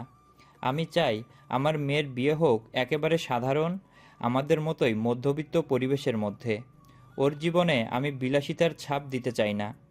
আফরোজা শেখ সামান্য অপ্রস্তুত হলেও নিজের কণ্ঠে দৃঢ়তা ধরে রাখলেন। কিছু বলার আগে তারেক রায়ান আবার যোগ করলেন, তবুও আমি একা সিদ্ধান্ত নেব না। এ বিষয়ে আমার পরিবারের সাথে আলোচনা করে আপনাকে জানাবো। আফরোজা শেখ ঠোঁটে কৃত্রিম হাসি ফুটিয়ে বললেন, জি অবশ্যই, আপনি ভেবে চিন্তে সিদ্ধান্ত নেন, কোনো তাড়া নেই। তবে একটা কথা বলতে চাই, আপনার মেয়ে আর আমার মেয়ের মধ্যে কোনো পার্থক্য নেই। ওরা দুজনই আমার কাছে সমান। আশা করি বুঝতে পারছেন আমি কি বলতে চাইছি। জি, বুঝতে পেরেছি, কিন্তু আমিও আমার মতামত জানিয়েছি। আফরোজা শেখ আবার কিছু বলতে নাই, ঠিক সেই মুহূর্তে গটগট করে ভেতরে প্রবেশ করলো আহাদ। তার শরীর কালো, প্যান্ট শার্টে আবৃত, চুলগুলো এলোমেলো, চোখে মুখে অদ্ভুত ক্লান্তি। ড্রয়িং রুমে ঢুকে ধপাস করে ক্লান্ত দেহখানা অদ্ভুত ভঙ্গিতে ছুড়ে দিল সোফায়, যেন সারাদিনের ক্লান্তি এক নিমিষে শরীরটাকে ভেঙে ফেলেছে। আফরোজা শেখ সঙ্গে সঙ্গে বিরক্তিতে কপাল গুজে নিলেন। তার ছেলের এই বেহাল লাগাম ছাড়া আচরণ মাঝে মাঝে তার ধৈর্যের বাঁধ ভাঙতে চায়। আহাত চোখ বন্ধ করে হাত পা টানলো, ঘাটটা ডানে বামে ঘুরে একটু আরাম নেওয়ার চেষ্টা করলো। ততঃপর চোখ খুলে তাকালো মায়ের দিকে। নিজের মাকে এভাবে তাকিয়ে থাকতে দেখে প্রশ্ন করে, এইভাবে তাকিয়ে আছো কেন? আমি এবার কি করলাম? তার কণ্ঠে একরকম উদাসীনতা, আবার একটু বিদ্রুপও মিশে আছে। আফরোজা শেখ কিছু বলার আগে আহাদের চোখ পড়ে পাশের সোফায় বসা মধ্যবয়স্কী লোকটার দিকে। সাদা পায়জামা, পাঞ্জাবি পরা, গায়ের রং শ্যামলা, গাল ভর্তি আধা পাকা দাড়ি, চোখে এক ধরনের শান্ত অথচ কঠিন দৃষ্টি। আহাদ কিছুক্ষণ তাকিয়ে ভ্রু কুচকালো। সে ভেবে নেয় তার মায়ের কোনো ক্লায়েন্ট হবে হয়তো, তাই সাথে সাথে ঠোঁট বাঁকিয়ে মাকে প্রশ্ন করলো, মালটাকে দেখে তো মনে হয় না কোনো ক্রাইম করেছে। তার কথাটা শুনে তারেক রায়ান গলারি খাকারি দিলেন দুবার। সামান্য অস্বস্তিতে নড়ে চড়ে বসলেন। অন্যদিকে আফরোজা শেখ দাঁতে দাঁত চেপে কাঠের মতো কঠিন কণ্ঠে বললেন, ভদ্রভাবে কথা বলো বিয়াদব ছেলে, উনি আমার কোনো ক্লায়েন্ট নন, আমার মেহমান। আহাদ ভ্রু কুচকে জিজ্ঞাসা করলো, মেহমান? আগে তো দেখিনি কখনো। কথা শেষ করে টেবিলে রাখা ঠান্ডা পানির গ্লাসটা টেনে নিয়ে এক চুমুক দিয়ে গলা ভিজালো। আফরোজা শেখ এবার দৃঢ় স্বরে উত্তর দিলেন, উনি হৃদিতার বাবা, তারেক রায়া। হৃদিতার বাবা। কথাটা শোনা মাত্রই আহাদ যেন বজ্রপাতে বিদ্ধ হলো। এক ঢোক পানি যেন গলায় আটকে গেল তার। বিষম খেয়ে কাশতে কাশতে এক ঝটকায় উঠে দাঁড়ালো। কিছুটা পানি পড়ে তার শার্টও ভিজে গেল। তাড়াহুড়ো করে শার্ট ঝাড়তে ঝাড়তে একবার তাকালো তারেক রায়ানের দিকে। কোন দিক থেকে তো হৃদিতার মতো লাগছে না। সে কি করে বুঝবে যে এটা তার হবু শ্বশুর মশাই? তবে কিছুটা ঈশানীর সাথে মিল আছে, তা পরে বুঝতে পারল। মুহূর্তে তার মাথা ঘুরে গেল। মনে মনে বলল, গেল আরেক ধাপ পিছিয়ে গেল আমার বিয়ে নামক যুদ্ধ। অন্ধের মতো না বুঝে শুনে শ্বশুর মশাইকে দিলাম মলটাল বলে। এখন না দাঁড়ালেই হয় আমার বিয়ের প্রস্তাব ঢাল হয়ে। তারেক রায়ান এবার উঠে দাঁড়ালেন বিদায়ের উদ্দেশ্যে। বেরোনোর আগে এক ঝলক তাকালেন আহাদের দিকে। সংবাদে পত্রিকা আহাদের নামে অনেকবার বিতর্ক, অশান্তি আর লাগামহীনতার গল্প শুনেছেন তিনি, কিন্তু আজ প্রথমবার সরাসরি দেখে উপলব্ধি করলেন গুজবের অনেকটাই সত্যি। আহাদ একবার মায়ের দিকে তাকালো, আবার তারেক রায়ানের দিকে। অপ্রস্তুত গলায় জিজ্ঞাসা করলো, রিদির সাথে তো আপনার কোনো চেহারার মিলই নেই। রিদি কি সত্যি আপনার মেয়ে? আফরোজা শেখ ধমক দিয়ে উঠলেন। এসব কি আজে বাজে প্রশ্ন করছো? তারেক রায়ান মৃদু হেসে গলা পরিষ্কার করলেন। কথা হৃদিতা আর ওর ভাই আসলেই ওদের ফুপির মতো হয়েছে, এজন্য আমার সাথে চেহারার মিল কম। শেষ করে আফরোজা শেখের দিকে তাকিয়ে শান্ত ভঙ্গিতে বললেন, আমি তাহলে উঠি, আপনাদের কষ্ট দিলাম, এজন্য দুঃখিত। আফরোজা শেখও ভদ্রতার সাথে দাঁড়িয়ে বললেন, না না, কষ্টের কি আছে ভাই, বরং আপনার আশায় আমি কৃতজ্ঞ। আশা করি শেষ পর্যন্ত আমাকে নিরাশ করবেন না। তারেক রায়ান মাথা নেড়ে নীরব সম্মতি জানিয়ে ধীরে ধীরে বেরিয়ে গেলেন। ঘরে কিছুক্ষণ নীরবতা নেমে এলো, শুধু আহাদের ভেতর চলতে থাকলো অস্থিরতার ঝড়। এবার মুখ শক্ত করে ভ্রু উঁচিয়ে সোজা তাকালো মায়ের দিকে, গলায় রুক্ষ সুর এনে বলল, রিদি তার বাবা হঠাৎ কেন এলো বলো তো? আফরোজা শেখ কিছুক্ষণ ছেলের চোখের দিকে তাকিয়ে থাকলেন, অতঃপর ধীরে ধীরে চেয়ারে বসে পড়লেন। তার চোখে মুখে ক্লান্তি থাকলেও গলার স্বর ছিল দৃঢ়। হৃদিতাকে এই বাড়ির বউ করার প্রস্তাব দিয়েছি আমি, কিন্তু উনি রাজি হননি। বলেছেন ভেবে চিনতে পরে জানাবেন। এক মুহূর্তের জন্য থমকে গেল আহাদ। বুকের ভেতরটা যেন হালকা কেঁপে উঠল। সে কি ঠিক শুনছে? তার মা নিজে থেকেই তার প্রেয়সীকে এ বাড়ির বউ করে আনতে চায়? তাহলে কি তার বাবা সবকিছু তার মাকে বলে দিয়েছে, আর তার জন্যই তার মা প্রেয়সীকে আনতে চায়? এই কথা যেন তাকে অবিশ্বাস্য আনন্দে ভাসিয়ে দিল। মুহূর্তে তার ভেতরে শক্ত রূঢ় মুখোশ পেটে হালকা লাজুক হাসি ফুটে উঠল ঠোঁটের কোণে। তাকে এভাবে অদ্ভুতভাবে হাসতে দেখে আফরোজা শেখ সেদিকে কপাল কুঁচকে তাকালেন। কিছু বলতে যাবে তার আগেই বাইরে থেকে হুড়মুড় শব্দে দরজা ঠেলে ঢুকলেন আশফাক মীর। আহাদকে উদ্দেশ্য করে বললেন, কি রে, তুই এখনো এখানে দাঁড়িয়ে আছিস? বাহিরে শাহিনরা তোর জন্য কখন থেকে অপেক্ষা করছে। তোর গুছগাছ কত দূর? আহাদের ধ্যান ভগ্ন হয় চাচার ডাকে। কাজের কথা মনে হতে মুখে আবারও স্বাভাবিক ভাব ফুটে উঠল। নির্লিপ্ত স্বরে উত্তর দিল, সব রেডি। নাদিমকে বলো ব্যাগগুলো গাড়িতে তুলে দিতে। এবার আফরোজা শেখ আশফাকের দিকে তাকিয়ে চোখ শুরু করে প্রশ্ন করলেন, কোথায় যাচ্ছ তোমরা আশফাক? একটা সমাবেশ আছে, আগে চট্টগ্রাম যেতে হবে, এরপর সেখান থেকে সিলেট। কতদিনের জন্য যাচ্ছ? এই 3-4 দিন তো লাগবেই। তোমার ভাইজান ও কি যাচ্ছে? আমাকে তো কিছু জানালো না। না ভাবি, ভাইজান যাবে না বলেই তো আমি আর আহাত যাচ্ছি। ভাইজানে এখন এখানে থাকাটা জরুরি। আহাদ তখন শার্টের হাতা গুটাতে গুটাতে গম্ভীর গলায় বলে উঠল, চলো চাচু, আসি আম্মা। দুজনে দরজার দিকে এগিয়ে গেল, কিন্তু দরজার মুখে হঠাৎই আহাদের পা থেমে গেল। কিছু একটা ভেবে আবারও পিছনে ঘুরে আসে। মায়ের কাছাকাছি গিয়ে নিচু গলায় বলল, রিদির বাবা যদি রাজি না হয় তাহলে দ্রুত রাজি করানোর ব্যবস্থা করো, তা না হলে আবার আমি অ্যাকশন নেব। কথাটা বলেই মায়ের দিকে তাকিয়ে ঠোঁটে একগাল দুষ্টুমি মাখা হাসি ফুটিয়ে বেরিয়ে গেল আশফাক মীরের সাথে। আফরোজা শেখ কয়েক সেকেন্ড স্তব্ধ হয়ে ছেলের পিছনে ফিরে যাওয়া দেখলেন। বুঝতে পারলেন না আদনানের বিয়ে নিয়ে এত তাড়া কিসের। তিনি ভেতরে ভেতরে ভাবলেন, এতটা দায়িত্ববান কবে হলো তার ছেলে, যে ভাইয়ের বিয়ে নিয়ে ভাবছে। অথচ বিচক্ষণ আফরোজা শেখ এটা বুঝতে পারল না সে আসলে ভাইয়ের না নিজের ব্যাপারে কথা বলছে। হিসাব মিলাতে না পেরে আফরোজা শেখ মাথা নেড়ে নিজের ঘরের দিকে চলে গেল একরাশ প্রশ্ন আর সংশয় নিয়ে। ড্রয়িং রুমের মৃদু আলোয় নিস্তব্ধতা ভাসছে। সোফায় গুটিসুটি হয়ে বসে আছে রিদিতা। দুপা তুলে উড়ু উপরে চিবুক ঠিকিয়ে রেখেছে, ঠোঁট আর গালে দুটো ফুলিয়ে রেখেছে, চোখ দুটো আধলাল, মুখে ভাঙা ঘুমের ক্লান্তি। সারা দিনটাই প্রায় কেটেছে ঘুমিয়ে ঘুমিয়ে। ঈশানী কয়েকবার ডাকছিল, কিন্তু রিদিতা ওঠেনি। দুপুরের খাবারও খায়নি। ঈশানী ভেবেছিল হয়তো বোনের শরীর খারাপ, তাই আর বিরক্ত করেনি। তবে মাহির কান্নাকাটি আর উশৃঙ্খল চেঁচামেচিতে শেষ পর্যন্ত ঘুম ভেঙে যায় রিদিতার। সেই বিরক্তি যেন এখনো গা থেকে নামেনি। চুলগুলো এলোমেলো হয়ে মুখে লেপটে আছে। ঈশানী এসে তার সামনেই বসলো, হাতের ফোনটা টেবিলে রেখে কিছুক্ষণ একদৃষ্টিতে বোনের দিকে তাকিয়ে থেকে দৃঢ়স্বরে জিজ্ঞাসা করলো, তোর কি হয়েছে রিদি? রোগ হইছে। রোগ তো লেগেই থাকে, এখন আবার কি রোগ হয়েছে? মরণ রোগ। এই তারা তারা কথা শিখছিস কার থেকে? আহাত রাজার থেকে। শেষ কথাটা রিদিতা এতটাই স্পষ্টভাবে ফিসফিস করে বলল যে ঈশানী কিছুই শুনতে পেল না। কিছুটা বিভ্রান্ত হয়ে কি বলল বোঝার চেষ্টা করে কিছুক্ষণ তাকিয়ে রইল বোনের দিকে, অতঃপর আবারও বলল, কিছু একটা যে হয়েছে তোর, সেটা আমি স্পষ্ট বুঝতেছি, আর এটাও বুঝতেছি তুই সেটা লুকাচ্ছিস। হৃদি কোনো প্রতিক্রিয়া দেখালো না, শুধু চোখ জোড়া তুলে এক ঝলক তাকালো বোনের দিকে। ঈশানী সেটা খেয়াল করে আবারও প্রশ্ন করে। কি হয়েছে তোর বল তো? হৃদি ঠোঁট ফুলিয়ে রেখে নির্লিপ্ত স্বরে বলল, কেবলই তো বলছো আমি লুকাচ্ছি, যেটা লুকাইতেছি সেটা আবার বলবো কেন? একটা থাপ্পড় দেব। দাও, সবাই মিলে আমাকে থাপড়াও। রাগে কণ্ঠ কেঁপে উঠল হৃদিতার। ঈশানী এবার ভ্রু কুচকে ঠোঁট চেপে জিজ্ঞাসা করে, তো কি আদর করবো তোকে? হৃদিতা শুধু কটমট করে তাকিয়ে রইল, কিছু বলল না। পাশের টেবিল থেকে রিমোটটা তুলে টিভি অন করলো। একের পর এক চ্যানেল পাল্টাতে থাকলো, যেন তার সব রাক্ষোভ ওই রিমোটের উপরই ঝাড়ছে। ঠিক তখনই মাহি দৌড়ে এসে হৃদিতার কোলে উঠে পড়ল। চোখ ভেজা, এখনও ফুপিয়ে ফুপিয়ে কাঁদছে। হৃদিতা সেটা খেয়াল করে তার গাল দুটো টেনে দিয়ে বলল, কাঁদছিস কেন? কি হয়েছে? মাহি ঈশানীর দিকে আঙ্গুল তুলে দিয়ে কাঁদো কাঁদো গলায় বলল। মাম্মা মারছে। হৃদি বোনের দিকে চোখ কুচকে তাকে কটাক্ষ করে বলে, তোর মায়ের তো কাজই খালি সবাই রে ধরে তোর মায়ের তো কাজই খালি সবাই রে ধরে ধরে মারা। একটা কাজ করি, তোর মাকে বিদায় করে দেই, তোর পাপাকে বিদায় দিয়ে আরেকটা নতুন মা নিয়ে আসি, কি বলিস? মাহি চোখ মুছে ঝলমল করে উঠে বলল, তাহলে কি আমি পাপার বিয়ে খেতে পারবো? হ্যাঁ পারবি, আর আমরা সেই বিয়েতে জিঙ্গালালা হু করে নাচতেও পারবো। শুনেই মাহি খিলখিল করে হেসে উঠল। তার হাসি দেখে হৃদিতার মুখেও চাপা হাসি ফুটল। ঈশানী কপাল কুঁচকে বিরক্ত হয়ে দুজনার দিকে তাকিয়ে রইল।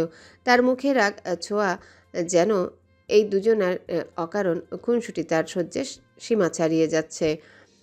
ঠিক তখনই দরজার কলিং বেল বেজে উঠল। ঈশানী উঠে গিয়ে দরজা খুলতে দেখল সুমন আর তার বাবা তারেক রায়ান একসাথে দাঁড়িয়ে। দুজনকে পাশাপাশি দেখে বিস্মিত হয়ে হেসে জিজ্ঞাসা করলো, তোমরা একসাথে কি করে আসলা?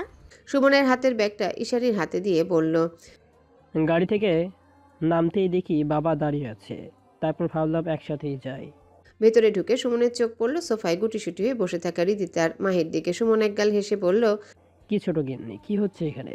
মাহি খিলখিল করে হেসে ফাঁস করে দিল, পাপা তোমার বিয়ের প্ল্যান করছি আমি আর খালামণি।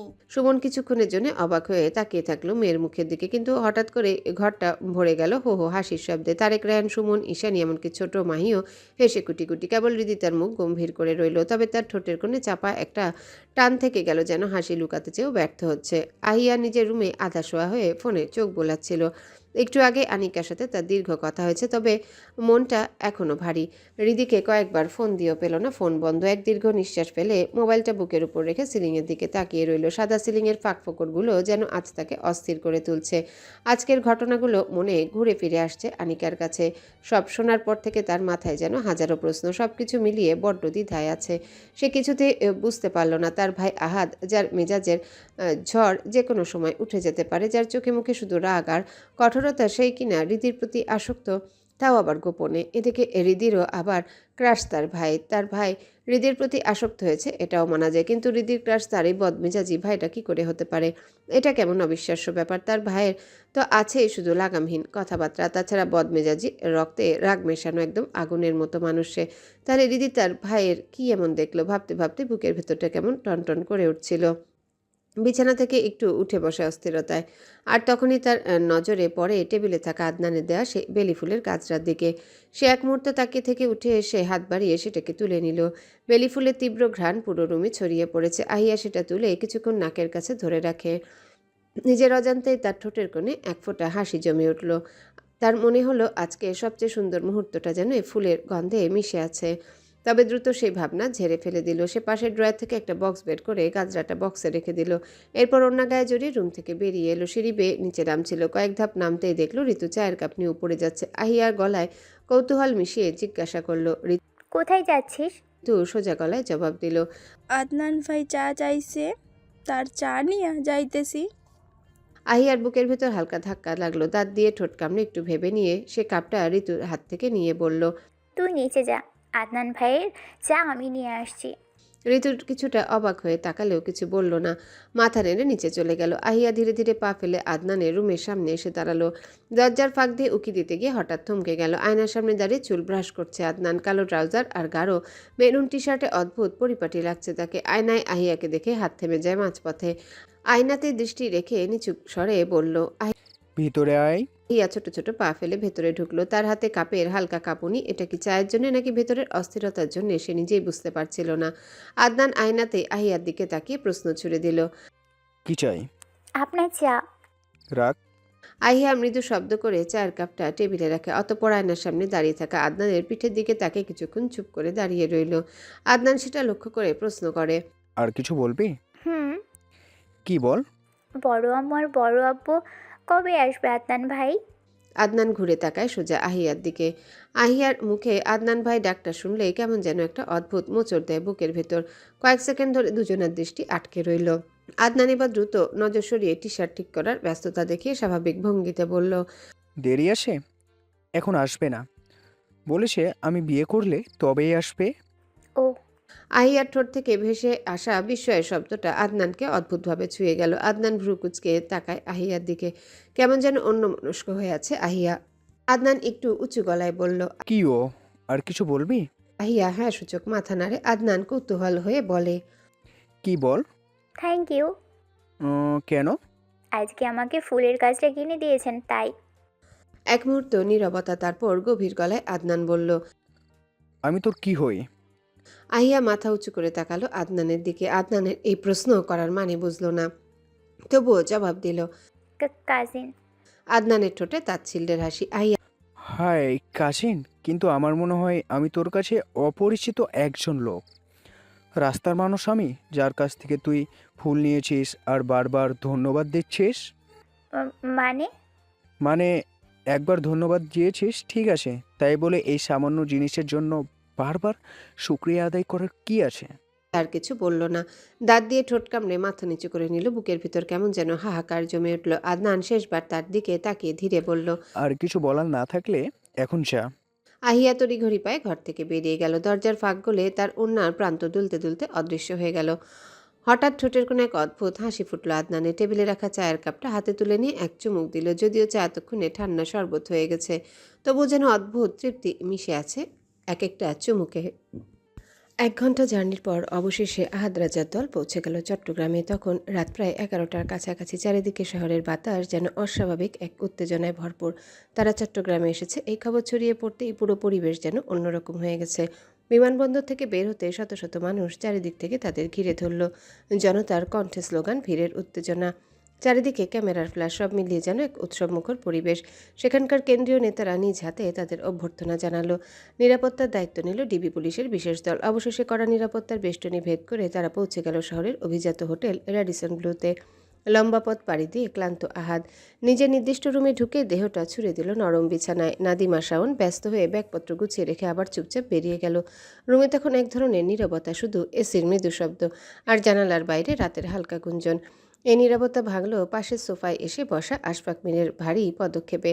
সারা পথে তিনি খেয়াল করেছেন আহাদকে অন্যরকম লাগছে। তার চেহারায় কেমন এক অদ্ভুত উজ্জ্বলতা, ঠোঁটের কোণায় চাপা হাসি লেগেই আছে। তাই দেখে সন্দেহের কাঁটা বিঁধেছে আশফাক মিরের মনে। আশফাক মির ভ্রু কুঁচকে ভাতিজার দিকে তাকালেন। আহাদ সিলিংয়ের দিকে তাকিয়েছে। আশফাক মির গলা ঝেড়ে সরাসরি প্রশ্ন করলেন। তোর কি হয়েছে রাহাত? ঢাকা থেকে লক্ষ্য করছি, এমন একা একা হাসিস কেন? তোর গায়ে কি জিনের বাতাস লাগছে নাকি? বিছানায় আধা শোয়া আহাদ ধীরে ঘাড় কাত করে তাকালো চাচার দিকে। তার দৃষ্টি তীক্ষ্ণ, কিন্তু ঠোঁটে দুষ্টুমি ভরা হাসি। এক চোখ টিপে দিয়ে হেসে বলল। জিনের বাতাস না, বিয়ের বাতাস লাগছে। আশফাক মির বিস্ময়ে হালকা নড়ে উঠলেন। সামান্য সামনে ঝুঁকে বসে যেন চোখ দিয়ে সত্যটা যাচাই করতে চান। অবিশ্বাসে ভরা কণ্ঠে বললেন। কি বললি তুই? তুই বিয়ে করে ফেলেছিস, আর সেটা আমাদের না জানিয়ে এই পরিস্থিতিতে? এই থামো তো, বিয়ে করলে কি আর এখানে তোমার সাথে এক রুমে বসে থাকতাম? অবশ্যই বইয়ের কোলে ঘুমিয়ে থাকতাম। আশফাক মির বিরক্ত গলায় বললেন। তাহলে যে বললি বিয়ের বাতাস লাগছে? হ্যাঁ, দুষ্টুমি ভরা ভঙ্গিতে বিছানার বালিশটা বুকের কাছে টেনে নিয়ে বলল। বাতাস লাগছে বলছি, বিয়ে করেছি সেটা তো বলি নাই। সবসময় এত অগ্রিম বুঝছো কেন? মানে কি? তোমাকে মানে বুঝতে হবে না। এখানে কি করছো? যাও এখান থেকে। আশফাক মির আরও কৌতূহলী হয়ে চোখ শুরু করে তাকালেন আহাদের দিকে। আহাদের ভেতরে কিছু একটা পরিবর্তন তিনি বুঝতে পারছেন, কিন্তু সেটা কি বুঝতে পারছেন না। আহাদে বা চাচার দিকে তাকিয়ে একটু সুর দিয়ে বলে উঠল। আমাকে আমার মতো থাকতে দাও। আমি নিজেকে নিজের মতো গুছিয়ে নিয়েছি। এখন এখান থেকে যাও যাও যাও, নাকি যাওয়ার জন্য ধরতে হবে তোমার পাও? আশফাক মীরের মুখ গম্ভীর হয়ে উঠল। তিনি বুঝতে পারলেন এখন যত প্রশ্নই করুন না কেন আহাদ কিছুই বলবে না, শুধু এক ঝলক দৃষ্টিতে ভাতিজার চোখে চোখ রাখলেন। অতঃপর নীরবতা গিলে রুম থেকে বেরিয়ে গেলেন। দরজাটা শব্দ করে বন্ধ হয়ে যায়। রুমে আবারও নিস্তব্ধতা নেমে আসে। আহাদ দরজার দিকে তাকিয়ে এক মুহূর্ত নীরব থাকে। অতঃপর হঠাৎ করেই হো হো করে হেসে উঠল, যেন নিজের বুকে চাপা আনন্দকে বাইরে ছুড়ে দিল। তার চোখে মুখে তখন এমন এক দীপ্তি ফুটে উঠল যেটার কারণ শুধু আহাদ আর তার হৃদয়ের গোপন সঙ্গী জানে। ভেতরের আলোটা তখনও পুরোপুরি ছড়িয়ে পড়েনি, কিন্তু ঈশানী উঠেছে আরও অনেক ভোরের আলোটা তখনও পুরোপুরি ছড়িয়ে পড়েনি, কিন্তু ঈশানী উঠেছে আরও অনেক আগে। ব্যাগপত্র গুছাতে গুছাতে তার কপালে ঘাম জমেছে। ঘরটা এলোমেলো হয়ে আছে জামা কাপড়ের ছোট ছোট ব্যাগে। এদিকে হৃদিতা তখনও বিছানায় গুটিসুটি মেরে পড়ে আছে, যেন বালিশে মুখ গুজে আরও কয়েকটা মুহূর্ত ঘুমটাকে আঁকড়ে ধরতে চায়। সেদিকে তাকে ঈশানী বিরক্তি কণ্ঠে ডেকে ওঠে। হৃদি, শোন না, কতবার ডাকছি তোকে। এই কোনো সাড়া নেই হৃদি। সে আবার জোরে ডেকে উঠল। এবার হৃদি, উঠবি না নাকি? লঞ্চ 8টায়, সময় নাই কিন্তু। ধীরে ধীরে দুলতে দুলতে উঠে বসলো হৃদি। এলোমেলো চুল কপালের উপর নেমে এসেছে। একটা বড় হাই তুলে পা দুটো মেঝেতে রাখলো। অতঃপর কিছুক্ষণ জানালার বাইরে তাকিয়ে রইল, যেন তার ভেতরে অদ্ভুত ভারী একটা শূন্যতা ভর করেছে। বুকের ভেতর একটা চাপা অনুভব তাকে ভাবনায় ফেলে দেয়। পা টেনে টেনে ড্রয়িং রুমে এসে দেখে ঈশানীর গুজগাছ সব শেষ। চারিদিকে একবার চোখ বুলিয়ে ঘুম জড়ানো গলায় প্রশ্ন করে হৃদি, আব্বু কই? আব্বু আর ভাইয়া নিচে গেছে, এখনই চলে আসবে। ভাইয়া যাবে না? না, ও বিয়ের আগের দিন আসবে, ছুটি পায়নি। ও, এই বলে মাথা নাড়তে নাড়তে হৃদি আবার নিজের ঘরে ঢুকে যায়। কিছুক্ষণের মধ্যেই তারা বেরিয়ে যায় গ্রামের উদ্দেশ্যে। গ্রামে তার মামার বড় মেয়ে তানিশার বিয়ে, আর তাই হৃদির বাবা তাদের নিতে এসেছিল। যদিও আফরোজা শেখে ডাকে এসেছে, তবে সেটা তিনি কারোর সাথে প্রকাশ করেননি। রায়ান রাজনীতি মোটেও পছন্দ করেন না, এর একটা যথাযথ কারণও আছে। তাই রাজনীতি ধামাচাপায় নিজের মেয়েকে ফেলতে চান না। আদনান পেশায় একজন ডাক্তার, সেটা জানেন। তবুও তার বেড়ে ওঠা তো সেই রাজনীতি পরিবারেই। তাই তারেক রায়ান ভরসা পান না নিজের মেয়েকে বিয়ে দিয়ে এমন একটা পরিবারে পাঠানোর। আফরোজা শেখকে বলে এসেছে পরিবারের সাথে কথা বলে জানাবে, কিন্তু সেটা শুধু কথার কথাই ছিল। মন থেকে সে চায় না হৃদিকে সেখানে বিয়ে দিতে। অবশেষে দীর্ঘ ৬-৭ ঘন্টার ক্লান্তিকর যাত্রা শেষে তারা ভোলায় এসে পৌঁছায়। হৃদিদের গন্তব্য সোজা তার মামার বাড়ি, কারণ কাল বিকালে তানিশার গায়ে হলুদ। এত দূর থেকে নিজেদের বাড়ি গিয়ে আবার মামার বাড়ি আসা সম্ভব নয়। তাছাড়া সবাই এখন এখানে আগে থেকে চলে এসেছে। হৃদির মামার বাড়িটা বিশাল বড় বাড়ি, একই বাড়িতে অনেকগুলো ঘর, তার উপর বিয়ে বাড়ি। আত্মীয় স্বজনরা সব গমগম করছে। লাইটিংয়ের আলোক সজ্জায় সব মিলিয়ে পুরো বাড়িটা যেন উৎসবের মেলায় পরিণত হয়েছে। হৃদির নানা নাই, শুধু নানু আছে, আর তার মামা একজনই, আর মা খালারা 2জন। হৃদির মা সবার ছোট। হৃদিরা বাসায় ঢুকতে একরকম শোরগোল পড়ে গেছে। তানিশা ছুটে আসে, তার মুখে অভিমান ঝরে পড়ছে। অভিমানী কণ্ঠে ঈশানী আর হৃদিকে বলল, আমি কতবার বলছি আমার বিয়েতে তোরা আসবি 1 মাস আগে, অথচ তোরা এলি সময়ের একদম কাটায় কাটায়। এখন কি শুধু আমাকে বিদায় দিতে আসলি? ক্লান্ত শরীর সোফায় এলিয়ে দিয়ে হৃদি মুচকি হেসে বলল, তানিশা আপু, তুমি যদি বিদায় না হও তাহলে তো আমরা জায়গা পাবো না, তাই দেরি করে আসলাম, তোমার রুমটা দখল করতে পারবো। তানিশা কথাটা শুনে গাল ফুলিয়ে নিল। এমন সময় হৃদির মা আর খালামুনি মামিরা এসে ড্রয়িং রুমে ভিড় করলো। সবাই একে একে কথা বলছে। এদিকে মাহি দৌড়ে গিয়ে হৃদির নানুর কোলে বসে পড়ল। নানু তাকে পরম স্নেহে আদর করছে, আর এটা দেখে হৃদির ভেতরটা হালকা হিংসায় ভরে গেল। সে ঝট করে মাহিকে টেনে নামিয়ে নিজের নানুর গলা জড়িয়ে ধরে মাহিকে উদ্দেশ্য করে বলল, যা সর এখান থেকে, এটা আমার নানু, তুই তোর নানুর কোলে যা। উড়ে এসে জুড়ে বসেছিস আমার নানুর কোলে।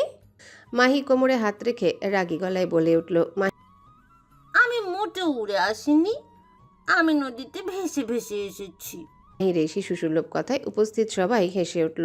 ঘর জুড়ে খিলখিল শব্দ ছড়িয়ে পড়ল। তখনই হৃদির খালামুনি হৃদির দিকে তাকিয়ে বললেন, কি রে দিদি, তুই এত শুকিয়ে যাচ্ছিস কেন দিন দিন? ঈশানী পাশ থেকে মুখ বাঁকিয়ে কটাক্ষ করে বলে উঠল, ও মোটা কবে ছিল? সারা জীবনই তো আগাগোড়া এমন শুটকি। এবার হৃদির মা সেদিকে তাকিয়ে শুরু করে তার সেই চিরচেনা বাণী। কপাল চাপড়ানো ভঙ্গিতে হাত দিয়ে দেখিয়ে দেখিয়ে হৃদির নামে অভিযোগ করতে শুরু করেন। কি বলবো আর আপা, লবণের 1 বাটি ভাত খায়, মাঝে মাঝে তাও খায় না, আর মাছ তো ছুঁয়েও দেখবে না। মাংস হলে কয়টা খাবে, আর শুধু চিনে ডিম আর আলু। কি যে যন্ত্রণা ওড়ে নিয়া। হৃদি বুঝতে পারে এখন তার মা তার নামে বদনাম গাইতে শুরু করেছে, মানে আর থামাথামি নাই। তাই সে এটা এড়াতে হৃদি ধীরে ধীরে সিঁড়ি বেয়ে উপরে চলে গেল। উপরে এসে তোহার রুমে ঢুকলো। তার মামার 3 সন্তান, সবার বড় তানিশা, এরপর তানভীর আর সবার ছোট তোহা। তোহার রুমে সব বোনেরা মেহেদি লাগাতে ব্যস্ত। হঠাৎ হৃদিকে দেখে তার ছোট বোন রাইসা লাফিয়ে ওঠে। রাইসা এবার ক্লাস 9-এ পড়ে, বয়স তার 14। তার সমবয়সী আরও 2জন খালাতো বোন আছে, একজনের নাম হাসনা, আরেকজনের নাম ইতি। সবাই একরকম হই হুল্লোড় করে উঠে হৃদিকে দেখে। রাইসা এসে বোনকে জড়িয়ে ধরে বলে উঠল, আপু তুমি চলে আসছো? না, আমি এখনো লন্ডনে আছি। তার কথায় সবাই হু হু করে হেসে ফেলল। তোহা আর হৃদি সমবয়সী বলে তাদের বন্ধুত্ব দারুণ। হৃদি এসে তোহার পাশে বসলো। ঠিক তখনই ঘরে ঢুকলো তানভীর। এসে হৃদির মাথায় একটা গাঁট্টি মেরে বলে, কিরে শুটকি, কখন আসলে? হৃদি কটমট করে তাকালো তানভীরের দিকে। তানভীর আবার হৃদির থেকে 4 বছরের বড়। শৈশব থেকে তানভীরের সবচেয়ে প্রিয় কাজই হলো হৃদিকে জ্বালানো। আর তাই হৃদি তানভীরকে 2 চোখে দেখতে পারে না। তানভীরের দিকে তাকিয়ে তোহা বিরক্ত হয়ে বলল, ভাইয়া তোর এখানে কি? কি মানে? তোরা এখানে কি করছিস? তুই কানা মেহেদি লাগাচ্ছি দেখছিস না? তো আমিও লাগাবো। এই বলে ধপাস করে বসে পড়ল বোনদের ভিড়ের মাঝে। হৃদি রেগে গজরাতে লাগলো। তুই কি মেয়ে মানুষ মেহেদি পড়বি? মেয়েদের মাঝে কি? হ্যাঁ, বাইরে যা। যাবো না। কি করবি? হৃদি এবার তোহার দিকে এক ঝলক তাকালো, এরপর বাকিদের দিকে তাকিয়ে একটা হাসি দিল। সেই হাসিতে সবাই বুঝে গেল হৃদির প্ল্যান। রাইসা গিয়ে দৌড়ে দরজাটা বন্ধ করে দিল। অতঃপর সব বোনেরা মিলে একসাথে ঝাঁপিয়ে পড়ল তানভীরের উপর। প্রায় আধা ঘন্টা সময় নিয়ে সব বোনেরা মিলে তানভীরকে দিল মেয়ে সাজিয়ে। বেচারা তানভীর তো নড়তেও পারল না। এতগুলো বোনের মাঝখান থেকে নিজেকে ছাড়ানো মুশকিল। শাড়ি চুড়ি পরিয়ে তাকে সাজিয়ে মেয়ে বানিয়ে রুম থেকে বের করে দিল। হৃদি তার দিকে তাকিয়ে বাঁকা হেসে বলল, খুব শখ না তোর? এখন দেখ মেয়ে সেজে কেমন লাগছে তোকে। ঠিক তখনই সামনে এসে পড়ল হৃদির ভাই ইব্রাহিম আর কাজিন ফাহিম। দুজনেই তানভীরকে দেখে চোখ বড় বড় করে তাকিয়েছে। ইব্রাহিম অবাক হয়ে গম্ভীর ভঙ্গিতে জিজ্ঞাসা করল, আপনি কে? আপনাকে তো ঠিক চিনলাম না। হৃদি হেসে বলে উঠল, এটা আপনাদের ভাই ওরফে বোন তানভীরা। ইব্রাহিম আর ফাহিম দুজনেই চোখ বড় করে তাকায় তানভীরের দিকে। তাকে চেনার উপায় নেই, শুধু চুলগুলো ছোট বলে বোঝা যাচ্ছে। তানভীরকে এই অবস্থা দেখে ফাহিম আর ইব্রাহিম হাসতে হাসতে ফ্লোরে গড়াগড়ি খেতে লাগলো। আর তানভীরের যেন এতে কিছুই যায় আসে না। নির্লিপ্ত ভঙ্গিতে একটা ভেঙচি মেরে কোমর দুলিয়ে মেয়েদের মতো হেঁটে চলে গেল। আর এটা দেখে তো সবাই হাসতে হাসতে পেট ফেটে যাবে এমন অবস্থা। মুহূর্তেই পুরো বাড়িটা হাসির রোল পড়ে তানভীরের এমন কাণ্ডে। চট্টগ্রামের বিশাল সমাবেশ শেষ করে পরের দিন আহাদ রাজা এসে পৌঁছালো সিলেটে। শহরের গাঢ় সবুজ পাহাড়, নদী, চা বাগানের সৌন্দর্য হয়তো অন্য সবার মনে প্রশান্তি আনে, কিন্তু আহাদের কাছে এগুলো কেবল সাময়িক বিরতি। আগামীকালই আবার জাফলংয়ের দিকে আরেকটা বড় সমাবেশ। কেন্দ্রীয় নেতারা থাকবেন, স্থানীয় ছাত্রদলকে সংগঠিত করতে হবে, আবার রাজনৈতিক প্রতিদ্বন্দ্বীদের মোকাবেলার প্রস্তুতিও নিতে হবে। গত 2 দিন ধরে একের পর এক সভা, বৈঠক, সমাবেশ, সবকিছু মিলিয়ে আহাদ রাজার শারীরিক ও মানসিক চাপে সীমা ছাড়িয়ে গেছে। ক্লান্ত শরীরটা কিছুটা সময় চায়, একটু নিঃশ্বাস চায়। অথচ রাজনীতির অস্থির জগতে তার সেই বিলাসিতা নেই। গাড়ির পাশে এসে দাঁড়ালো আহাদ রাজা। ঠান্ডা ধাতবে শরীর থেকে দূরের দিকে তাকালো। এক গাছের ডালে বসে আছে একজোড়া পাখি। একে অপরের কাছাকাছি গা ঘেঁষে বসে আছে তারা। কত সুখ তাদের মনে। ইচ্ছে করলেই ডানা মেলে আকাশের এক প্রান্ত থেকে আরেক প্রান্তে চলে যেতে পারে। হিংসে হলো আহাদের। সে তো বন্দি, শেকল নেই, তবুও যেন এক অদৃশ্য শেকলে বাঁধা। এমন উল্টাপাল্টা ভাবনায় ডুবে থাকা অবস্থায় হঠাৎ তার বুকের ভেতর অন্যরকম দোলা খেলো। হঠাৎ করে মনে পড়ল নিজের প্রেয়সীর কথা। ব্যস্ততার ফাঁকে একটু কথা বললে হয়তো সব ক্লান্তি ঝরে যাবে। সে পকেট থেকে ফোন বের করে হৃদির নাম্বারে কল দিল, কিন্তু রিসিভ করলো না হৃদি। আহাদের ভ্রু কুঁচকে যায়। সে আরও একবার কল করে, কিন্তু এবারও রিসিভ হলো না। সামান্য এতটুকুতে আহাদের মাথায় রাগ চড়ে যায়। এই আল্লাহর বান্দিরে সে কতবার বলেছে যে 2বারের বেশি যেন কল দেয়া না লাগে, কিন্তু আবারও সে একই ভুল করলো তার প্রেয়সী। এখন যদি সামনে থাকতো তাহলে নিশ্চিত আস্ত চিবিয়ে খেত। দাঁতে দাঁত চেপে ফোনের দিকে তাকিয়ে ফোঁস করে উঠল, পশ্চাৎপেরি, সাহস বেড়ে গেছে না? আমি যে তোকে কি করব জানো, তোর কোনো আইডিয়াই নেই। শুধু সেই কাঙ্ক্ষিত দিনটা আসার অপেক্ষায় আমি। Just wait and watch. একটু থেমে আবারও দাঁত কড়মড় করে বিড়বিড় করে বলল, তখন দেখবি এবং হাড়ে হাড়ে টের পাবি আহাদ রাজার সাজা কত প্রকার আর কি কি। চোখ বন্ধ করলো কিছুক্ষণ। হৃদির এই অবহেলা যেন বুকের ভেতর কাটার মতো বিঁধে আছে তার। নিজেকে শান্ত করার চেষ্টা করছে। এমন একটা পরিস্থিতিতে দাঁড়িয়ে আছে, চাইলেও এখন কিছু করতে পারছে না। ঠিক তখনই পায়ের শব্দে চমকে তাকালো। শাহিন হন্তদন্ত পায়ে এগিয়ে আসে, মুখে উৎকণ্ঠা স্পষ্ট। আহাদ ভ্রু কুঁচকে তাকালো। শাহিন কিছুক্ষণ চুপ থেকে আহাদের মনোভাব বোঝার চেষ্টা করলো, অতঃপর একটু দ্বিধা নিয়ে সাবধানে বলল, ভাই কি বল? একরকম ঝাঁঝিয়ে উঠে আহাদ, যেন রাগের আগুন ঝরে পড়ছে। তার সমস্ত রাগ শাহিনের উপর ঝাড়বে এখন। শাহিন বুঝতে পারছে সেটা আহাদ কোনো কারণে রেগে আছে, তবুও তার কথা বলা জরুরি, তাই সে একটু নিচু গলায় আবারও বলল, ভাই খলিল মাতব্বর এখানেও আমাদের পিছনে লোক লাগিয়েছে। নাদিম খবর দিল ঢাকার ছাত্র সংগঠনের মধ্যে ঝামেলা পাকিয়েছে। এখন এদিকেও কিছু একটা করার প্ল্যান করছে। শালার মাতব্বর একটু বেশি উঠছে দেখছি। সময় এসেছে ওর টানা কেটে দেওয়ার। আমার কোনো বান্দার গায়ে যদি হাত পড়ে না, আমি ওর বংশ ধ্বংস করে নির্বংশ করে ফেলবো। শাহিন ঠোঁট কামড়ে কিছু ভাবলো, অতঃপর সতর্ক স্বরে প্রশ্ন করল। তাহলে এখন কি করব ভাই? আহাদের চোখ জ্বলন্ত অঙ্গারের মতো। সে তীক্ষ্ণ দৃষ্টিতে শাহিনের দিকে তাকিয়ে গর্জে উঠল। কি করবি সেটাকে এখন আমায় বলে দিতে হবে? শাহিন ভয়ে ভয়ে মাথা নুইয়ে বলল, হ্যাঁ ভাই। শাহিন? জি ভাই, ঠিক। থাপড়াইয়া তোর চেহারার নকশা পাল্টাইয়া দিব। এখনই আমার চোখের সামনে থেকে চলে যা। কই! আহাদের রাগে বা চরম পর্যায়ে পৌঁছে যায়, ক্রোধে যেন শরীর ফেটে যাচ্ছে তার। শাহিন আর দেরি না করে চলে যেতে উদ্যত হয়। ঘুরে দাঁড়িয়ে কয়েক কদম এগোতেই আহাদের গর্জন আবারও শোনালো। আমি বলেছি বলেই তুই চলে যাবি? শাহিন আবার থমকে দাঁড়িয়ে যায়, ধীরে শরীরটা ঘুরিয়ে নেয় আহাদের দিকে। আতঙ্কে বুক কাঁপছে তার। কি এক মহা ঝামেলা! থাকলেও বিপদ, চলে গেলেও বিপদ। শাহিন আবার 2 কদম এগিয়ে আসতে আহাদ হাতের ইশারায় তাকে থামিয়ে দেয়। এরপর আঙ্গুল নেড়ে ঠান্ডা কিন্তু হিংস্র কণ্ঠে বলল, 2 ঘন্টা আমার চোখের সামনে আসবি না, না হলে তোরে মেরে তক্তা বানিয়ে ফেলবো। যা এখন, কুইক! শাহিন তবুও থম মেরে বোকার মতো দাঁড়িয়ে থাকে। যাবে নাকি থাকবে বুঝতে পারছে না, একরকম দ্বিধায় পড়ে। আহাদের গর্জনে আবার কাঁপলো চারিপাশ। কি হলো? যেতে বলেছি তো তোকে। শাহিন এবার ধরফর করে দৌড়ে চলে গেল। আহাদ কিছুক্ষণ স্থির দাঁড়িয়ে রইল। বুকের ভিতর তীব্র ক্রোধের ঢেউ। বাম হাত দিয়ে নাকটা ঘষে নিয়ে যেন নিজেকে সামলাতে চাইল, কিন্তু ফোনের স্ক্রিনে আবার হৃদির নাম ভেসে উঠতেই তার রাগ নতুন করে জ্বলে উঠল। সজোরে একটা লাথি মারল গাড়ির গায়ে। ধাতব শব্দে চারিপাশে প্রতিধ্বনিত হলো। বুকের ভিতর জমে থাকা আগুনটা যেন কিছুটা কমলো, কিন্তু পুরোপুরি নয়। এদিকে সন্ধ্যার পর তানিশার গায়ের হলুদের অনুষ্ঠান প্রায় শেষের দিকে। উঠোন জুড়ে রঙিন আলো, ফুলের সাজ ও হুল্লোড়ে ভরে আছে চারিপাশ। সবাই এক রকমের পোশাকে, মেয়েরা হলুদ আর সবুজ রঙের শাড়ি, ছেলেরা একই রঙের পাঞ্জাবি পরে, যেন একেবারে মিলেমিশে গেছে উৎসবের আবহে। অথচ এই ভিড়ের মাঝে একেবারে আলাদা দেখাচ্ছিল হৃদিকে হাতে পায়ে ধরেও কেউ শাড়ি পরাতে পারল না। হৃদি যেন প্রতিজ্ঞা করেছে সে শাড়ি পরবে না, তো পরবেই না। সবার মাঝখানে তাকে কেমন খাপছাড়া লাগছিল। বটল গ্রিন রঙের গাউন পরে বসে আছে এক কোণের চেয়ারে। ঠিক তখনই তোহা এসে আরেকটা চেয়ার টেনে বসলো তার পাশে। একটু মন খারাপ করার ভঙ্গিতে হৃদির দিকে এক ঝলক তাকিয়ে বলল, তুই শাড়ি পরলে কি এমন হতো? আমরা সবাই কত প্ল্যান করছি শাড়ি পরে একসাথে ছবি তুলবো। শাড়ি না পরলে বুঝি ছবি তোলা যাবে না? তাহলে ঠিক আছে, তুললাম না। আমারও শখ নাই ছবি তোলার। হালকা বিরক্ত হয়ে মাথা নাড়ল। আরে আমি সেটা বলছি। তাহলে এত কথা বলিস কেন? তোহা হা করে কিছুক্ষণ তাকিয়ে রইল হৃদির দিকে, অতঃপর হালকা হতাশার ভঙ্গিতে বলল, আজব, তোরে দেখে কিছুই বলা যায় না, সারাক্ষণ নাকের ডগায় রাগ নিয়ে বসে থাকিস। হৃদি আর উত্তর দিল না, শুধু ঠোঁট চেপে চোখ কুচকে তাকিয়ে রইল তোহার দিকে। ঠিক তখনই পেছন থেকে হঠাৎ কেউ তার চুল ধরে টান মেরে দিল।